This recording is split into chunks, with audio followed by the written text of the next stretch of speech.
make it 3. Going for the St. Louis now. Oh, no. Son of a bitch. You get your 2? Yeah.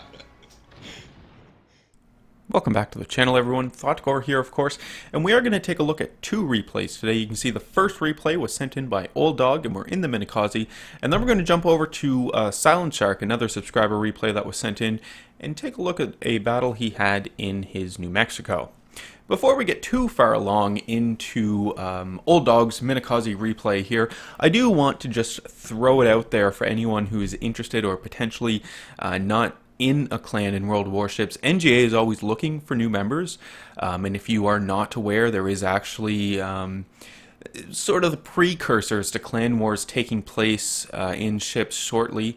It's the Legacy or the Supremacy series or whatever. Anyway, they're going into their third round, I believe. You know, there's actual gold prizes to win. It's sponsored by Wargaming. You know, I would highly recommend that you do check out NGA. We are actively recruiting, and we even are starting up practice skirmishes so that we can get ourselves into a position to hopefully win the tournament. So the link to NGA is in my video description below. Where that link takes you is to the page to fill out your information, and then you can go ahead and submit it, and then a recruiter contacts you. Alternatively to that, if you don't, well, I mean, you have to go through that process, but if you want to PM me in game, you can go ahead and do that as well, and then potentially I could put you in touch with a recruiter. So please do consider it. We are always looking for more people, and if you have, you know, you think you can bring some skills to the table, then yeah, definitely let us know. Anyway, getting into our replay. So we're on New Dawn in the Minekaze. We have a Clemson off on the port side, and we are engaging the Clemson with our guns. I was actually quite surprised at first when I was watching through the replay that the Clemson is not taking any shots off at Old Dog, and I was wondering why. Well, if we look at the mini-map, of course, we can see that we have a friendly destroyer who's actually closer to this Clemson than Old Dog is, and it is that friendly destroyer that this Clemson is firing at. So, you know, a little confusing there for me at first anyway, but once I figured that out by looking at the mini-map, I was able to figure, oh, okay, yeah, you know, obvious. So anyway, we're going to launch off some torpedoes here on the Clemson. Doesn't look like they're going to be needed at all. I mean, right, there we go. Clemson gone, fantastic. Something else you may have noticed in this game, 2 familiar names on the enemy team. Yes, we have Lich Invader and Ghost Raven. Both are NGA members, and obviously we can see that they're cruising out in their Kaisers today. Unfortunately, they weren't on Old Dog's team, but whatever. I'm sure they had fun anyway. So we do see some enemy ships off in the distance, right? Some enemy battleships. We've got some cruisers. If we do look at the minimap, we see that the majority of our team, it looks like, is trying to make a push up the western side of the map towards the north. We do have a healthy concentration of allied ships as well down by the base. Now, what exactly those ships hope to accomplish being, you know, this far back from the battle, I'm not 100% sure. I mean, the cruiser back there, the cruisers probably have the range, but the battleships at this tier probably do not have the range, so not 100% sure, but you do see as well. I mean, this is New Dawn. You know, the map is infamous, or was infamous, for its lemming trains all down to the southeast corner, right? So you do still see that time and again, even though it's not necessarily a domination battle.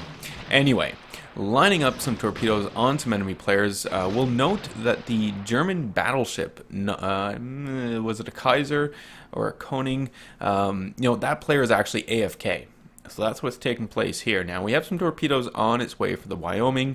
Let's hope that the Wyoming is, you know, typical battleship driver and just sort of drives in a straight line. Although, you know, it should be mentioned, to the Wyoming's credit, at no point in time was Old Dog spotted by the Wyoming, so the Wyoming didn't really know that that Old Dog was here until it was too late, and I'm sure the torpedoes, you know, you wouldn't have been able to avoid them anyway. But we get nice torpedo strikes there, 4 torpedo hits on the Wyoming for a crap ton of damage. You can see it almost killed the Wyoming, very, very close. and left the Wyoming, I think, on 500 health, and then the Wyoming quickly repairs the flooding damage and then goes ahead and starts to heal. All for naught, though, because we do have a battleship in the background who is all over that and manages to finish off the Wyoming, so fantastic. Taking a look around, you can see that, you know, the battle hasn't begun, basically. I mean, it's still really, really early, but the enemy team has basically lost, half of its ships. I mean, 5 of its ships, essentially.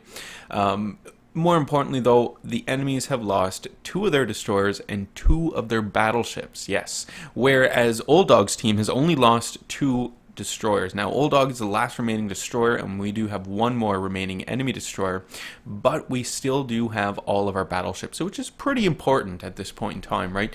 Because of the enemy battleships that are remaining, the ones that sort of stayed behind and, maybe were played a little more cautiously, those guys are still pretty much on full health, so we still need some heavy ships to deal with them.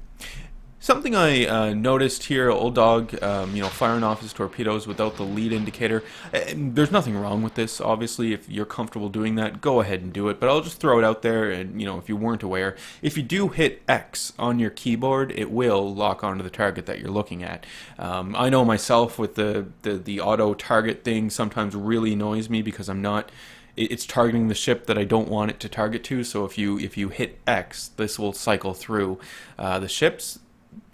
Starting with the one that you're looking directly at. Anyway, torpedoes are on the way for the AFK player. You can see that we have an enemy cruiser here off on the port side, Kuma, so, could be pretty dangerous. The Kuma does have torpedoes, has some pretty great HE on her, and can pretty well deal with an enemy destroyer, fairly quickly. So we want to be cautious of the Kuma.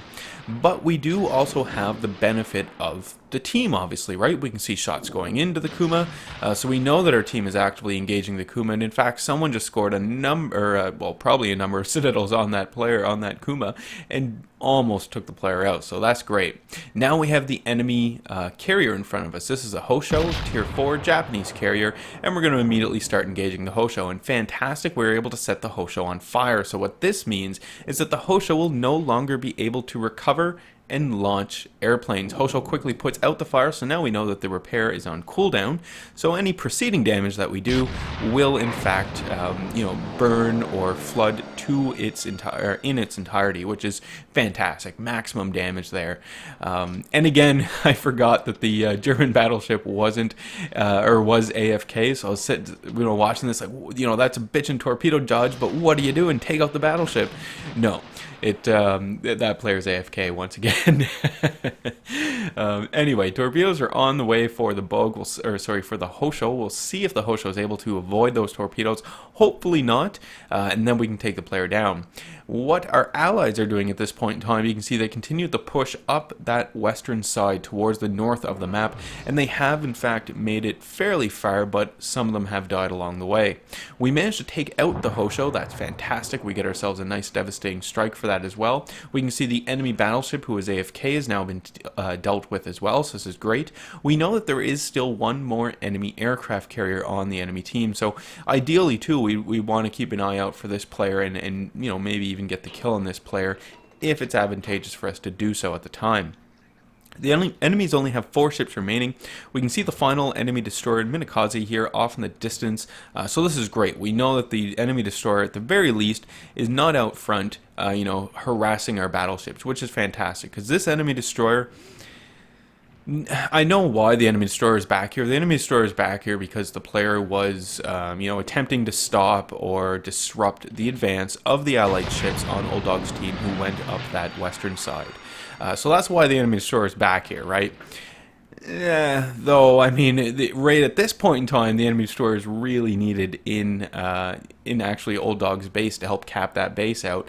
But luckily for Old Dog and his team, the enemy destroyer is still focused on those players who are trying to get into the enemy base, and so that basically takes the enemy destroyer out of the game for right now anyway, which isn't too bad at all. We can see the other enemy aircraft carrier here. It's a Bogue. And the Bogue is in a reverse. So we are going to try and line up some torpedoes here, hopefully be able to hit the Bogue. Usually what I like to do in this situation is, maybe fire the 2 rounds as if the Bogue were to continue in reverse, and then fire 1 spread guessing where the bogue would be if the player threw it into, threw it back the engines back into a forward momentum or forward motion. That way, maybe you'll get some hits. But unfortunately, in this case, we don't get any torpedo hits. But whatever, we will fire off our guns. Now, obviously, the Minekaze is not known for her guns, but because we are facing off a Tier 5 aircraft carrier, we're still able to get some citadels with our HE. Yes. It doesn't happen often, but it does happen. It is known to happen, especially with these lower tier aircraft carriers, because they really don't have any armor. If you fire your high explosive in there, it's just going to go straight through the armor and then explode, hopefully, within the depths of the ship, resulting in critical damage and or citadels, which is always great. You can see we were able to dodge the enemy dive bombers, which is fantastic. We do still have some enemy torpedo bombers coming in, so hopefully we'll be able to dodge this as well. We have an ally with us here as well, which is great because now we have the benefit of that ally's AA, and you can see that the ally essentially took the torp bombers off of Old Dog and are now attacking that allied battleship. Good and bad. Good that, Old Dog remains. Bad that our allied battleship does have to eat some of those torpedoes. There we go. There's a nice high caliber medal. Always nice to get these medals here. Because the flag, when you run your high caliber flag, it's a really good flag. Nothing wrong with that at all. I think it's minus 5% to all of your consumables. I believe what it does. I usually get the high caliber and dreadnought mixed up. I know. Anyway, we managed to set fire to the bogue, which is fantastic. We also hit the bogue with one torpedo, which is also great. Because the bogue is on fire, we know that now we don't have to worry about any more planes being launched or recovered from the bogue. And the bogue is quickly burning, so we also know that the repair party is on cooldown, and this player is not able to stop any of the fires or floods. There we go. An ally finishes off the bogue. Fantastic. We have one more enemy ship remaining. It's the enemy destroyer. Another enemy kamikaze, Minekaze, kamikaze, same thing, but this is a kamikaze R here. So the Tier 5 Japanese premium destroyer that was given away for free during the Pearl event earlier this year. I believe that was back in February, potentially. And then obviously later on it was put on sale as well. I don't know why you would want to buy it when it was free. Maybe you weren't playing the game at the time, I suppose. Benefit of the doubt here, Thotgor. Anyway, one last enemy destroyer to finish off, and then we can call this game a victory. And it was a good game. Not only did Old Dog do his whole part here over on the east side, basically alone most of the time, or, very few ships in support. Although we did have this battleship, it seemed pretty close by, which was very nice. But, the team, Old Dog's team did a great job as well, even though that push from the west, on the west side up to the north, didn't really amount to a whole lot. It didn't completely, utterly fail in that all the allied ships died and then the enemy was able to counter attack and push down through. That didn't happen, right? Sure, none of those allies actually made it to the enemy base and start capping it. They did take out quite a few enemy ships along the way. And at the end of the day, that's really what's important. As long as we're taking down enemy ships to make sure that we still have a ship advantage or still in a position of advantage over the enemy to attempt to get the victory. So we can see now that we have we have an allied battleship in the enemy's cap, starting to cap it out. We know that there's still the kamikaze R, and in fact, there it is there. So we're going to try and get the player gone rather than cap out the enemy base. See how well that goes. So firing more guns off at the enemy kamikaze. Again, the Minekaze is not known for her gun performance, but when you need something to fire, it's they're there, and I would definitely recommend using the guns. A fault of some destroyer captains that I notice is that with Japanese destroyers anyways, that they get so hung up on waiting for those torpedoes to launch and load that they forget to fire their guns, and the guns could be handy in that instance. So we can see victory overall. Old Dog finishes top of the team. Over 100,000 damage. What was 136,000? That is not too shabby at all. Walks away with 135,000 credits with a standard account, so that is not too bad at all. Moving into the next clip here, you can see that we do have Silent Shark in his New Mexico, and we're on straight in this battle. So standard battle. I'm usually conflicted with these on this map on straight.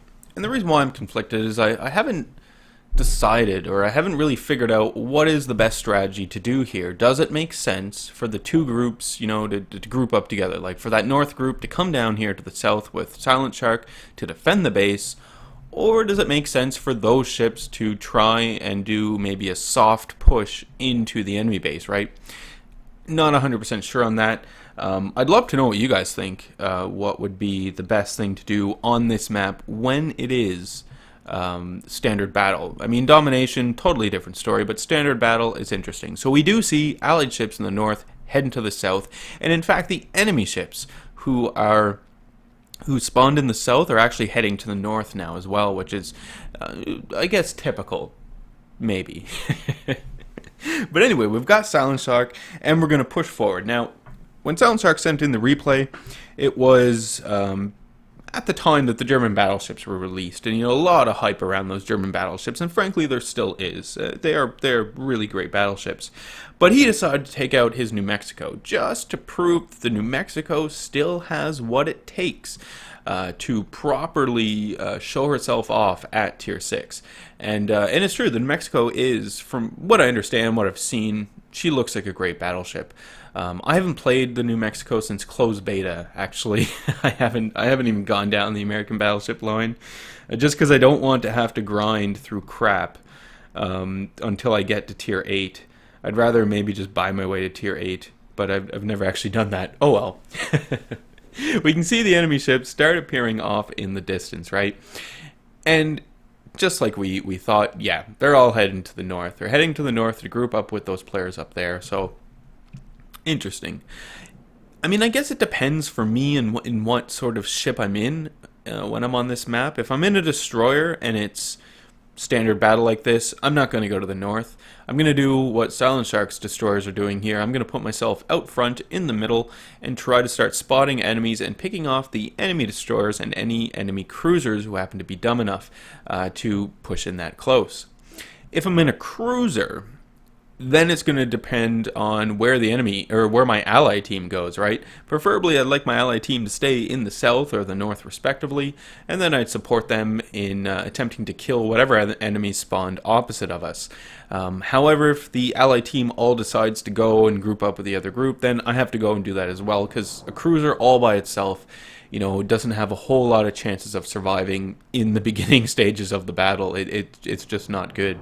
We can see an enemy destroyer off in the distance duking it out with our friendly destroyer. It's not looking good for our friendly destroyer right now. We've got some shots going out towards the enemy destroyer. They all miss, unfortunately, but we can see a number of our allies are also raining down fire here on that enemy destroyer. So hopefully that enemy destroyer will be taken care of shortly. We'll have to see. There's the enemy destroyer popping up once again, so unfortunately those shots didn't go in and do as much damage as we were hoping. But still, there's the chance that we could do something about this guy, or at the very least just maybe deny this destroyer from coming down here in the south. Because with the enemies retreating to the north, oh, the poor Texas. But with the enemies retreating to the north, it essentially means that down here in the south, Silent Shark's team has rain, right? So if you can control the southern half of the map, or at least deny the enemies from coming into the southern half of the map, it'll probably put your team in a pretty good position here. So we've got shots going out for the enemy Texas. Really unfortunate for that player, who actually did manage to ground himself. However, the player does seem to be getting, or seemed to be getting fairly lucky in that not a whole lot of damage was being done to him. There was a salvo there that just went into the enemy Texas and did a whole crap ton of damage. Now the Texas is sitting on about half health. So there's that. We can see as well that we do have an enemy ship pushing through the channel. There we go. It's an enemy Bayern, so the Tier 6 German battleship. I have since actually gotten my Bayern completely and fully upgraded, which is fantastic. I'm really liking her. I just find these past few days I've been having crap battles, just crap battles, and it's totally my fault, pushing off on my own, not looking at the minimap, losing my situational awareness and just getting obliterated. But everyone has those days, right? Everyone has those streaks that go on. No one is perfect. So we're putting shots into the Bayern, and we're doing some decent damage to the Bayern as well. I know those shots didn't do a whole lot there, obviously, but, you know, we've got more coming. The Bayern is slow as well. Well, I'm pretty sure it's the fastest Tier 6 battleship, but still at 25 knots, and 25 knots is still pretty slow. So we do have lots of time here, you know, to reload and get more shots out, which is great. And it's really important, too, that, you know, you don't start freaking out and trying to get yourself into a position where all you're focused on is getting those shots out.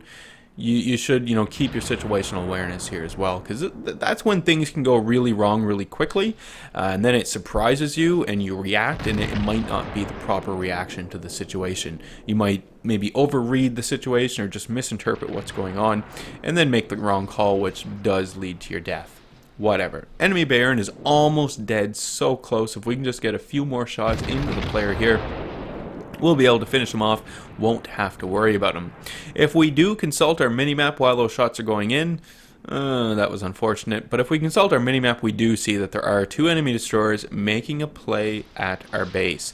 Basically, those destroyers chased the allies from the north down here to the south. Now, it works out well here for Silent Shark's team in that the players who started in the north and now down here in the south, they're able to turn the tables around on those destroyers and start defending the base, which is, you know, really quite great. And we can see that that's exactly what just happened. Both those enemy destroyers are gone now. Both. At least one, maybe both. Also, yeah, screw it. We'll say both. Both are gone now, so we don't have to worry about them, which is great, right? So turning our ship around, this is something else you do really need to keep in mind when you are playing these battleships. They are slow. All the battleships at Tier 6 are slow, so you know you really want to be aware of where you are pointing your ship, where the enemies are going, and how to get yourself in a position to start raining shots down on them, because you're not going to have a whole lot of time to be able to correct any mistakes you make in your navigation. If you are suddenly out of the battle, you might be out of the battle for quite some time, and that could obviously be a detriment to the team. Some enemy ships have popped up in the background, right? We can see the enemy ships. Essentially, you know, it looks like the enemies have finally grouped up, and now they're ready to make their push to the south. You know, fortunate for Silent Shark and his team, they are actually in some really good position here to be able to rain down shells on the enemies and limit the damage that they take. Now, they're able to do this because of the landmass, that island that they're hiding behind or using as cover. What plot is that? I can't see. Minimap's too small, but the island that they're all congregated around right now, right? This island is providing shelter from the incoming fire of the enemies to the north. Enemy Cleveland is gone. We did manage to get a nice citadel on that enemy Cleveland as well, which is great. We see some more enemy ships popping up here. We've got another enemy destroyer and another enemy battleship putting pressure on the base. Now you can see that we do have a friendly battleship at play here as well. There's an enemy Congo just lining up some shots here, attempting to get the player gone, and we also have an allied destroyer helping out over here as well, which is great. There goes our shots into the enemy Congo, about 19,000 damage in that salvo, which is not too shabby at all, and takes a nice healthy chunk out of that Congo, which is great. Our destroyer goes down, which is pretty terrible, but we still do have the allied battleship to help us out with this Congo, and there is always still that enemy destroyer to worry about as well, frankly. However, if the enemy destroyer decides to chase down our allied battleship over there, that might work out for our advantage. We'll have to see how that unfolds. More shots go into the enemy Congo, and you can see we're pretty much focused on the enemy Congo now, right? It really is the enemy Congo that we want to try and get gone, because, you know, they are putting the pressure on the base. And if we do look at the enemies that we have in the center of the map there, where B would normally be, there are some allies there to sort of keep those guys busy and to have those guys fire at instead of the guys down here in the south. The Congo player, you know, not necessarily too dense, and you can see that the player is presenting, you know, a nice angled side every now and then. The failure here, of course, is that or not failure, I guess, it's not this player's fault. The problem for this player is that he has two enemy ships to worry about, right? Does he fire at the allied battleship that the destroyer is chasing down, or does he fire at Silent Shark? Unfortunately for the player, he is choosing the wrong person to fire at. Should be firing at Silent Shark, because Silent Shark is the one who's focused on this Congo solely, whereas you could bet that that allied battleship back there is probably pretty busy with the enemy destroyer and dealing with that player. So you got to prioritize things here. I was surprised to see how limited the range is on the New Mexico. What is that, less than 15 kilometers? I thought it was higher than that. A little freaked out by that, frankly, because that seems really, really short. And then, when I was watching the replay, I was thinking, man, how do these New Mexico captains do it? And then I started looking at, how much damage Silent Shark actually has taken this battle, and how beefy the New Mexico is, and it makes sense. Makes sense. I mean, the New Mexico is a great battleship at Tier 6. There's no denying it. There just isn't. If you're, going to go one-on-one with the other Tier 6 battleships, the New Mexico has an excellent chance of coming out on top. I don't know who'd come out on top, but I think the New Mexico would have an excellent chance of coming out on top. We can see the enemy Congo still alive. We notice that Silent Shark is again doing some great maneuvering here, turning his ship around, preparing to move towards the north, right? Because it is this enemy battleship here, and there's still that enemy destroyer lurking around as well. But basically, these two guys, all we have to worry about down here. The rest of the enemy ships we know or can assume are probably up there in the north of the map. So, good time to get our ship pointed, going in the right direction. While we're getting there, we can still continue to fire in on the Congo. We have the benefit of an allied cruiser here, so we can see those cruiser HE shots coming in, which is great, because we need this continuous fire here on the enemy Congo if we want to get the player down or gone quickly. I know one of the battleships obviously could, set it all the hell out of the Congo and get the Congo down quickly, but the chances of this happening are pretty slim. It's not a guarantee anyway. We can see our allied conning there off in the distance, getting pretty close to the enemy Congo. There are some torpedoes on the way in, so this is from the enemy destroyer that's over there. It's a spread of 3. I thought it was a Mitsuki that was over there, but not 100% sure. Anyway, our allied conning goes for the ram on the enemy Congo, and both are gone. However, the allied conning does earn himself a nice double strike there, which was pretty surprising. But anyway, it looks like we have the southern half of the map fairly secure, keeping in mind there still is an enemy destroyer lurking around here somewhere. We know that the enemy destroyer does not spot Silent Shark, because obviously Silent Shark would be spotted, but we do need to keep in mind that there is some smoke down there, right? And so most likely enemy destroyer is hiding out in the smoke, and that's why Silent Shark isn't spotted as of yet.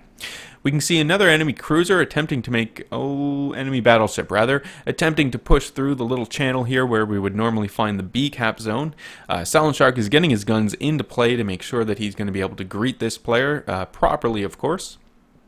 The enemies only have 4 ships remaining, but so does Silent Shark's team, right? So it's still important to continue to play smart in these stages of the battle, because at this stage, it's anyone's battle. Anyone could win or lose this.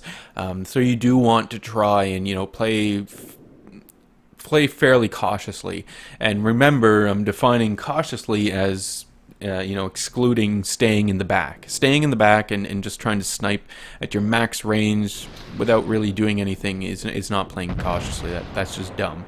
But anyway, torpedoes are on the way in for the enemy Bayern. The enemy Bayern does see the torpedoes, obviously, and is taking some evasive maneuver. The enemy destroyer, who I thought was down here in the south, that player is now gone. I'm not 100% sure when that player did die. It might have been before I mentioned it. Don't know, but that player is gone now. So this is good. We don't have to worry about this enemy destroyer down here. Fantastic. We do still have one enemy destroyer, and there goes that enemy destroyer. Great. No more enemy destroyers, so we don't have to worry about these guys. It's just 2 allied enemy cruisers.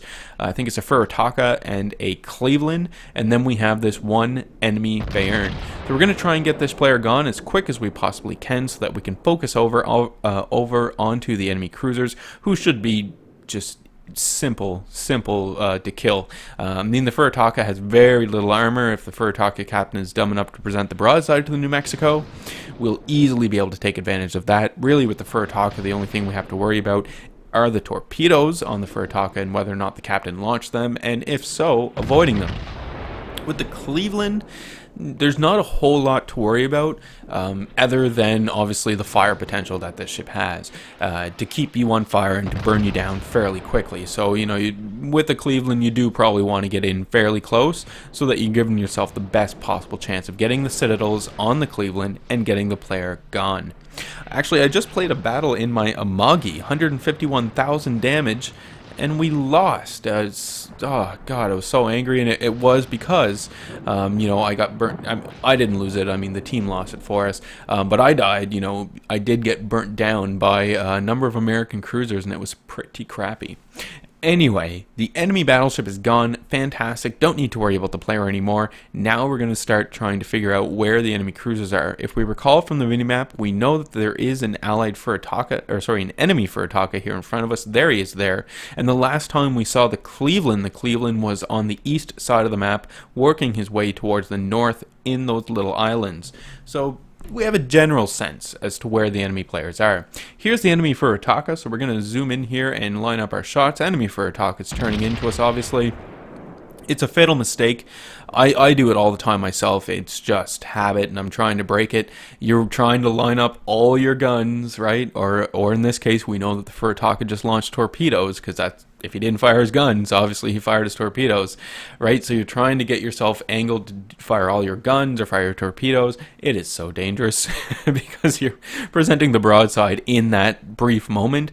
And if the captain on the other end has any sense, he knows what you're doing, he or she knows what you're doing, and is waiting for you to, you know, turn into him so that they can take the citadel, or they can take the shot and get the citadel. So that's exactly what happens here to the Furitaka, right? Turned. He got lucky in that Silent Shark did not citadel him on that first turn in when he launched the torpedoes. Furitaka captain then turned opposite direction this time, launched more torpedoes, and Silent Shark paid him for that with 2 citadels. So we can see the Furitaka sitting on really low health, not going to take very much to kill this player at all. Probably just a few more hits and that guy's gone, which is fantastic. You can notice on the minimap as well the direction that Silent Shark's ship is pointed. Silent Shark is getting himself ready to take on the Cleveland, right? And again, with the limited range that you have on this American battleship, even the German battleship as well, because that's at 16.4 or something like that, you know, you do want to actually pre-plan your moves, right? Get yourself ready for the next ship that you're going to start attacking while you're attacking or finishing off the current ship you're focused on. So here we go. We have the enemy Cleveland. I mean, there's only one enemy ship remaining, but it would be nice to see the Cleveland at least attempt some sort of evasive maneuver. And in fact, it almost looked like the Cleveland was going to do it. And he continues to turn in. I mean, he does have some angling going on here, but it's not extreme enough I don't think to really be effective. That salvo goes in, doesn't do any damage because it just fell short of the Cleveland itself. But if I were the Cleveland captain, I'd be turning my ship around and getting out of here, or opening up the distance, right, to give myself as much possible chance to stay alive and burn down the enemy battleships. At the end of the day, that's what a Cleveland wants to do, burn it down. Anyway, we just need to wait for the Cleveland to clear this little island, and assuming the player has a nice broadside presented, we will be able to pump a full salvo into him and maybe even take the player down. We can see our salvo goes out, Cleveland turns away. Not really working out for the player. We take out the engine, we get 2 citadels on the player. We also manage ourselves a nice high caliber there, which is not too shabby at all.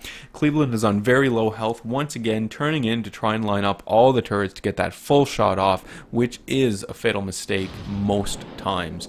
Again, though, I mean that the Cleveland's the only ship left, so we know that he's going to go down. What's the point in putting up the resistance? I don't know. I think it's always just good practice, right? Take on, at the end of the battle like this, you know you're going to lose. See how long you can survive against overwhelming numbers, I suppose. Battle is over. Victory is ours. We can see we did not do too bad at all. Finishing with 128,000 damage. We get the high caliber. First overall in the team, which is always nice to see as well. 128,000 damage, you know, not too shabby at all in the old New Mexico there. And of course, we walk away with 163,000 credits on the old standard account. Anyway, folks, that is today's video. I do hope you enjoyed it. Remember to give NGA, check out NGA, our website, if you are interested in joining a clan. Leave any comments you have for me in the video comment section below. Again, I'd like to know what your thoughts are on the whole strategy here on Straight when it's standard battle. Hit the old like button if you did like today's video. Hit subscribe if you are not a subscriber. And as always, I do hope you enjoy the rest of your day.